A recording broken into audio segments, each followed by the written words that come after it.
Hello, welcome to Made to Heal with Angela Brown. Before I get into opening your heart and mind up to new ideas and possibilities, why that's important, I will go into inviting you to click on the link in the comments below to my book called You Are Made to Heal Spiritually, Emotionally, Mentally, and Physically. It's just my journey of being stuck for 30 plus years. And for the last 10, going on 10 years, I have not struggled with depression and suicidal thoughts. The focus of the book is more the healing things that I did. Um, I go into my personal experiences and I get really vulnerable in sharing my journey of how I struggled spiritually, emotionally, mentally, and physically.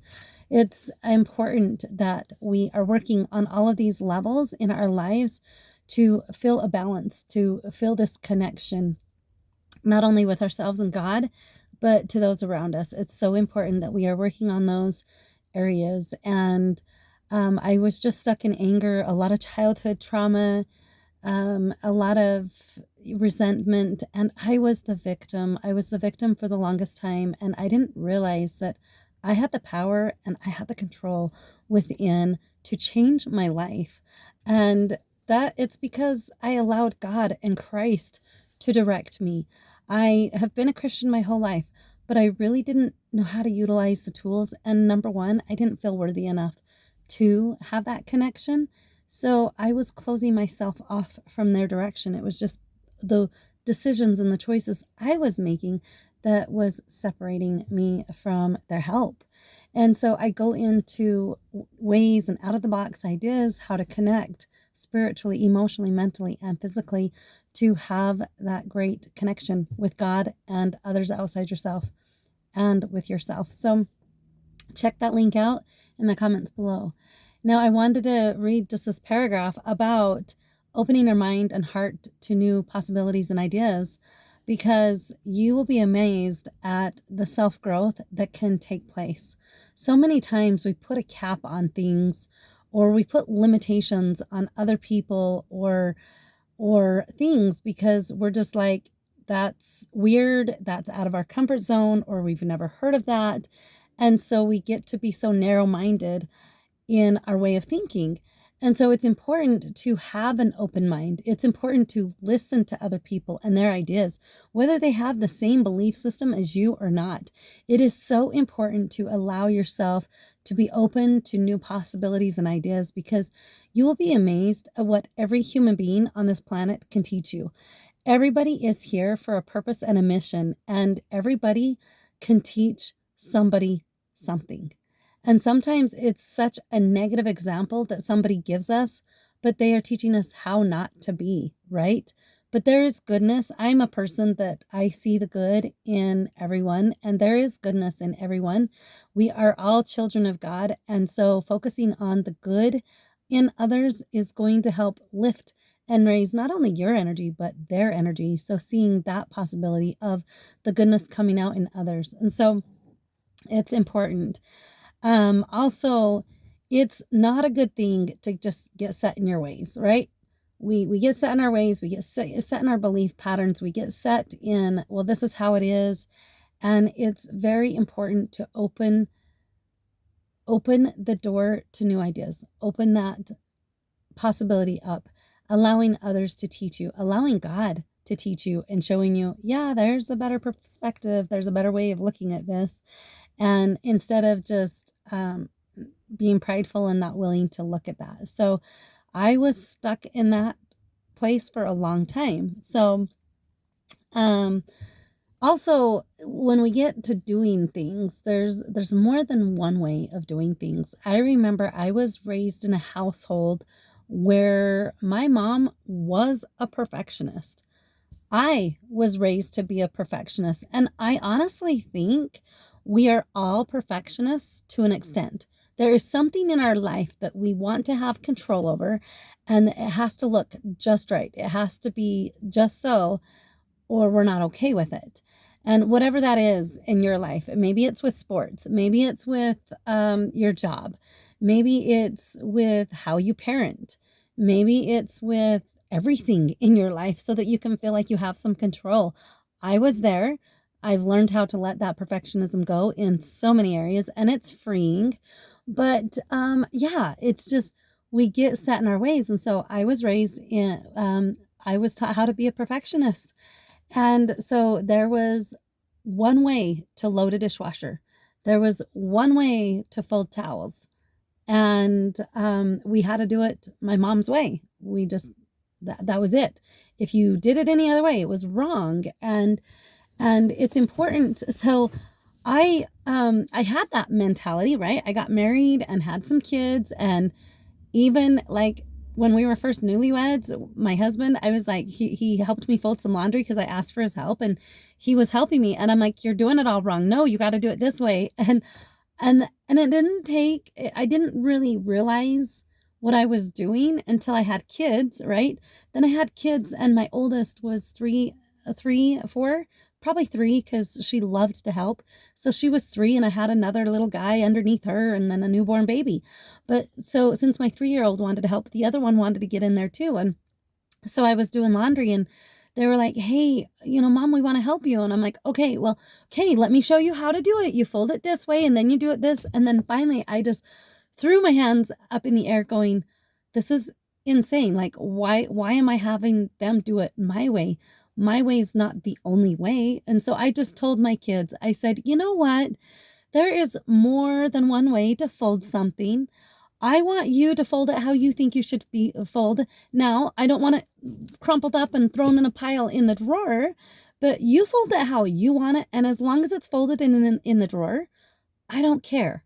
I am just happy that I have folded laundry. And so I was able to break that perfectionism mode right there and be okay with it. And then I realized that when I had pushed that onto my husband when we were first married, like, hey, you're doing it all wrong, and hey, this is how you do it. Well, guess what that did? It just made him not want to help me. It just made him go, yeah, well, it looks like you got it under control, and have at her. And I don't do it good enough. And so I was able to relax. And so, years down the road, so he really didn't help me with a lot of the household stuff because I had a set, certain way you do it, and kind of my way or the highway kind of a thing. And so he just was like, you're impossible to please. So I just, it's been this last 10 years in my healthier mindset. I would ask at first, like close to 10 years ago, at first I was like, hey, talking to my husband, hey, hun, will you help me fold some clothes? And he was like, yeah, no, I don't do that, remember? And I'm like, I know, like I've ruined you in the past, but I promise, just however you want to fold those clothes, I'm happy with however you do it. Just put them in the drawer. So he's been more apt to help me because it's not like my way or the highway. You cut it how you want. Like, you cut those veggies and fruit how you want, just because this is the way I've done it and learned. And I have even allowed myself to step outside of the box because my mom, we would make a salad every day for dinner. We had a salad with our dinner every day. And so there was a certain way you had to cut the veggies. And I just didn't realize there was another way to do it, right? You do it the way mom wants you to do it. And then my brother gets married to this gal, and the way she cut vegetables and fruits, I'm like, hey, I like the way you do that. Like, I didn't realize there was another way you could do that. Like, so I started cutting it the way she did because I'm like, I like my veggies a little bit bigger. I don't want them teeny tiny. And so she made making salad for me fun because I'm like, oh, I didn't realize that there was another way. Didn't even think about that, right? So so it's important to look at other people's perspective and go, you know what? My way isn't the only way. Like, oh, I like how you do that. You're teaching me a faster, better way. Or maybe it's a way that's a little longer than your way, but hey, I like how meticulous you are and how into detail you are. So it's important to do that. So just remember, there's more than one way to fold the fold towels and cut fruits and veggies up, and to do the dishes and wash a car or tie a knot or whatever, yada, yada, yada, yada. I could go on and on and on, right? There's different ways to do all that. Be open to see other people's point of view around you. Be open to see their way so that we can be more understanding. we can come to understand people around us a whole lot better if we are open to just doing things their way. And when we choose to be open, communicating gets a lot easier. It lets everybody's guard down, because when it's my way or the highway, it's just making tension, creating tension around you, and it's important not to have that environment, and it just invites hostility and just stress, right? We're here to relieve stress in our lives and relieve stress in the lives of others around us too, because I am, I don't know if you guys are familiar with Carol Tuttle. I love her book. I haven't read it yet, but I've loved what I've learned from being taught from her book on the personalities. There's 4 different personalities, and there's 1, 2, 3, and 4. And so you have a dominant one, and then you have a secondary one. And we all have some of them in us, right? Like we have a little of all of them, 1, 2, 3, and 4, but you have your main one that you are, and then your secondary one, and then you might find a couple of other things in the others that you are like. But so I have the most high energy. I'm like probably one of the most intense personalities, because I have a high energy and I'm a 3-1. And so I was gonna bring this up, just knowing what other people's personalities are. And so that's why The Child Whisperer by Carol Tuttle, look into that, read it. Know what you are, how your personality and how you run and how your genetic makeup is. It's just who you are. It's who God sent you to be. There's no wrong or right personalities, right? They're all beautiful. So just understanding who you are, but also reading the book to understand how your spouse is, how they tick, how they run through life, and each one of your kids. And when we can get to a point where we're like, oh, that's how they see things, and how can I make things a little easier for them so I'm not putting on that added stress? So we really are, the stress is the number 1 killer of society. Being in that fight or flight, and most people are, especially if you're 30 and older, you are in the fight or flight zone. And it's so important to allow yourself to calm down and de-stress the stresses in your life. So that's just kind of what I wanted to talk about, is the importance of relaxing and looking at other people's point of view and having an open mind, whether it's with religion, whether it's with a work project that you are doing with somebody else, or whether it's with your spouse, or what your kids, right? Your kids look at a lot of things when I'm parenting, they look at a lot of things going, well, that's just not fair.